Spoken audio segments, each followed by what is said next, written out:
अस्सलाम वालेकुम नाजरीन, आप देख रहे हैं मुस्कुराहट के फूल यूट्यूब चैनल। अगर आप ससुराल में झगड़ों से निपटने का मुकम्मल फन सीखना चाहते हैं तो हमारी इस सीरीज की तमाम वीडियोस देखिएगा, जो आपको हमारे चैनल में प्लेलिस्ट की सूरत में मिल जाएंगी। हर लड़की को जहन में ये बात सोचनी चाहिए कि मेरा असली घर ससुराल है। बेटी हमेशा पराए घर की अमानत होती है। माँ बाप अगरचे इसे पालते हैं, लेकिन बिल आखिर उसे दूसरे का घर जाकर बसाना होता है। इसलिए बच्ची के जहन में शुरू से ये बात डालनी चाहिए कि अपना घोंसला अपना होता है, चाहे कच्चा हो या पक्का। जब बच्ची शुरू ही से घर बसाने की नीयत लेकर जाएगी तो वो घर में मौजूद जो पहली खवातीन हैं उनके साथ अच्छा ताल्लुक बनाकर रखेगी और मोहब्बत और प्यार के साथ रहेगी। ससुराल में मौजूद खवातीन को भी चाहिए कि वो इस नई आने वाली बच्ची को अपने घर का एक फर्ज समझे।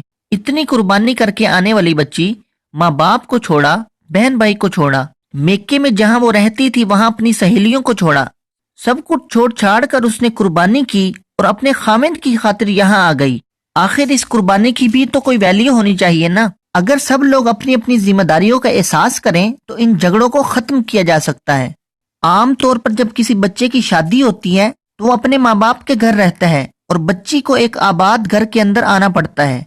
ये उसकी जरूरत भी है, लेकिन यहाँ आकर उसको एक एडजस्टमेंट का मसला बन जाता है। सबसे पहले हमें इस बात पर गौर करना चाहिए कि झगड़ों की बुनियादी वजूहात क्या होती हैं, ताकि इन वजूहात को खत्म किया जा सके और झगड़े खत्म हो सकें। अगली वीडियो में हम गुफ्तगू करेंगे कि सास क्यों झगड़ती है और सास की तरफ से झगड़ों के क्या असबाब हैं। मुझे इजाजत दीजिए, मुलाकात होगी किसी अगली वीडियो में। अस्सलाम वालेकुम।